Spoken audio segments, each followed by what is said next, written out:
Halo guys and girl, balik lagi di tier list video. Bannernya Metal Bed UR yang kedua. UR yang kedua sama seperti Sonic, Metal Bed dapat UR keduanya. Langsung saja tier unit dulu ya, tier unit dulu. Karena Garo masih yang tertinggi, jadinya Mas Dogman tetap di situ ya. Goketsu naik sedikit, tapi yang bikin Goketsu mulai muncul itu bukan Goketsu itu sendiri, melainkan Sonic UR kedua. Dan kalau menang speed, kalau kalah speed sama aja, tetap nggak berguna kalau kalah speed. Kayak ibaratnya win more situation lah, mirip-mirip kayak Big God jatuhnya.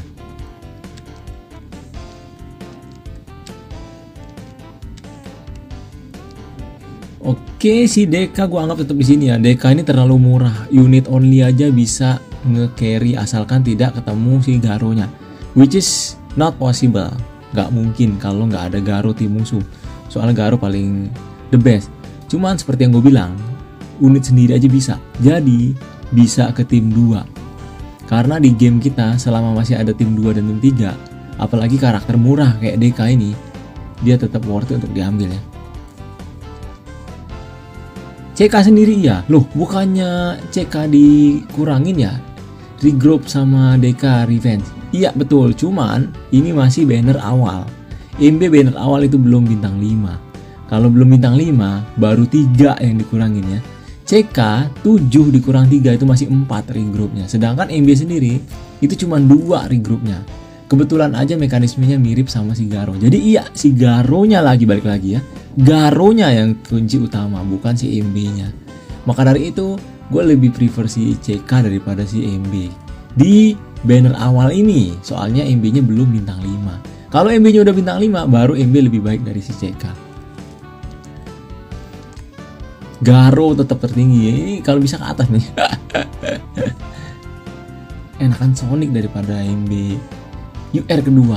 Nah balik lagi, MB UR kedua ini di banner awal-awal dia keluar itu nyaris nggak bisa di B5 kan sebagian orang ya, sebagian banyak malah mungkin hanya Sultan yang bisa.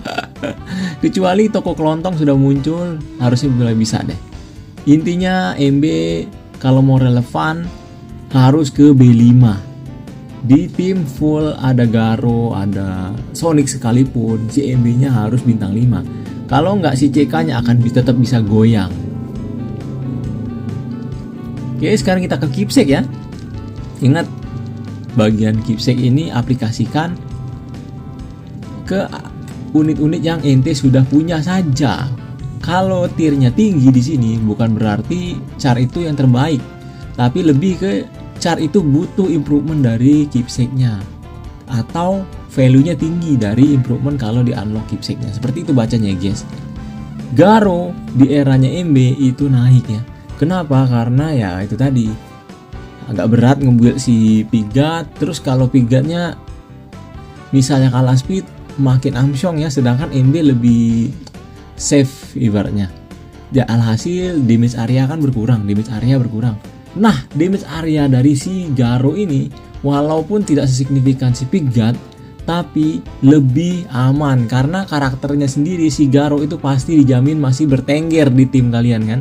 Dengan begitu, di unlockan keepsake-nya akan lebih baik. Loh, emang buat apa Bang? Ujung-ujungnya masuk round 7 juga. Betul sekali, cuman musuh ada potensi untuk nge-bypass Garo kalian. Ataupun Garo kalian kurang kuat, tim kalian lebih tepatnya kurang kuat untuk meratakan tim musuh.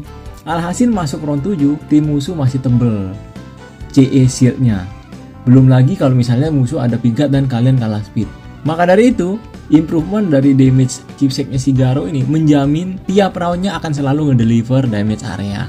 Seperti itu ya guys, apalagi tipe-tipe kayak formasi 3 bintang ya kan. Nah itu, ini alasan gue naikin dia. Sebenarnya tetap lebih tinggian Pigat dari si keepsake, cuman Pigat nggak punya nyawa ekstra dia. Apalagi kalau pakai Sonic, Pigat pasti ke depan karena Pigat harus nemenin Garo biar jalan duluan. Otomatis langsung hilang di round 2, mentok-mentok round 3 lah. Kalau keepsake-nya si Garo 6 round tuh kemungkinan besar akan selalu ulti. Begitu ya guys alasannya ya. Sonic sendiri butuh keepsake-nya. MB sayangnya butuh keepsake. Bukan berarti MB-nya harus diambil ya, gue ingatkan kembali. Sekarang Awaken 2-nya.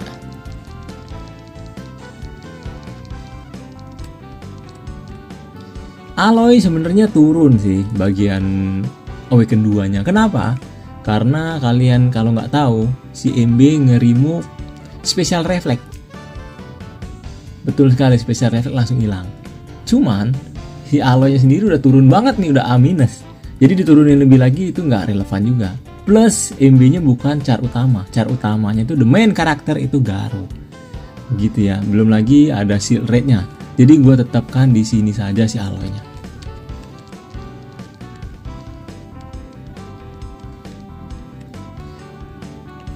Si Goketsu naik.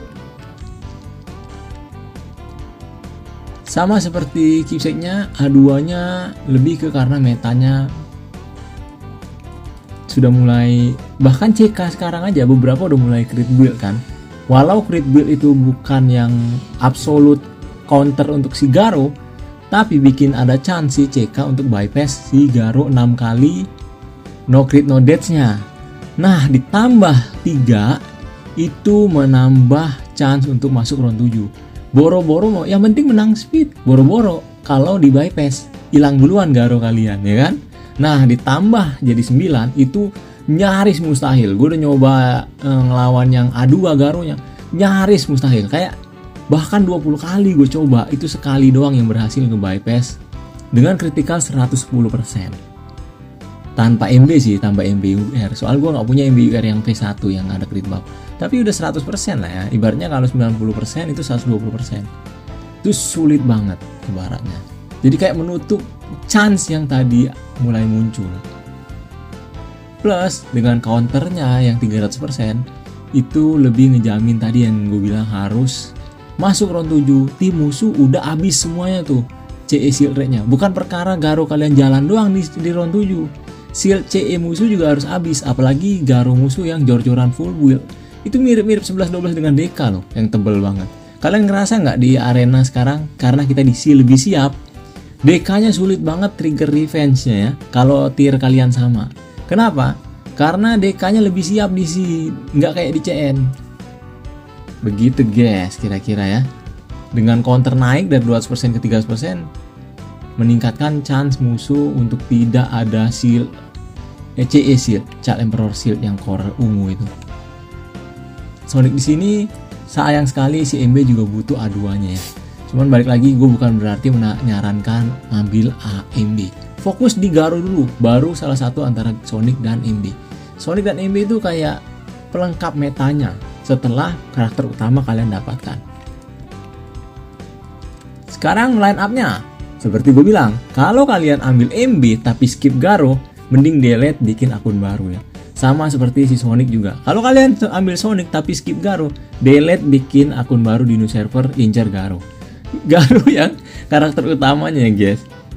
Camkan itu ya. Tapi kalau mau tidak sependapat silakan. Ini semua pendapat. Kalau mau Garo mah nggak guna, silakan cobain dulu deh. No Garo no party ya. No Garo no party. Ini yang di CE. Dan tentunya mereka berdua ini bisa banget di core SR sekalipun. Ini yang fullnya menurut gua kayak gini ya. Ini yang fullnya menurut gua kayak gini. Selama MB-nya belum B5, si CK masih bisa di line up. Selama MB-nya masih B5. Betul sekali, jadi masih ada ekstra 1 bulan lagi. Apalagi kalau P5 baru mati tuh si CK. CK full set lawan MB B5 masih bisa goyang karena 10 dikurang 5 itu masih 5. Tapi kalau CK full set sekalipun lawan MB P5 baru bengek dia. Cuman itu kayaknya 2 bulan deh, kayaknya 2 bulan baru terjadi. Yang ini tadi sama kayak Big God ya, kalian harus menang speed. Wah enak ya punya God mode banyak. Iya kalau menang speed, kalau kalah speed waktu masuk round 7 udah keburu habis juga. Belum lagi habis itu datang MB-nya. Begitu kayak win more situation lebih jatuhnya. Cuman worth it untuk di consider. Misalnya kalian, wah gue pede nih Sonic gue pasti menang speed gitu ya, atau setidaknya yang top 10 lah di server kalian. Itu saja video kali ini. Kalau ada yang mau tanyakan silakan, kalau ada yang mau saran monggo, dan kalau kalian suka video seperti ini, like dan sub. Jika kalian pikir gue pantas untuk ini, adios. Masih siku jingkrak ya ternyata yang lebih baiknya. Tak pikir secara kertas si MB ya, tapi ya itu tadi MB harus B5. B5 itu berat untuk UR ya.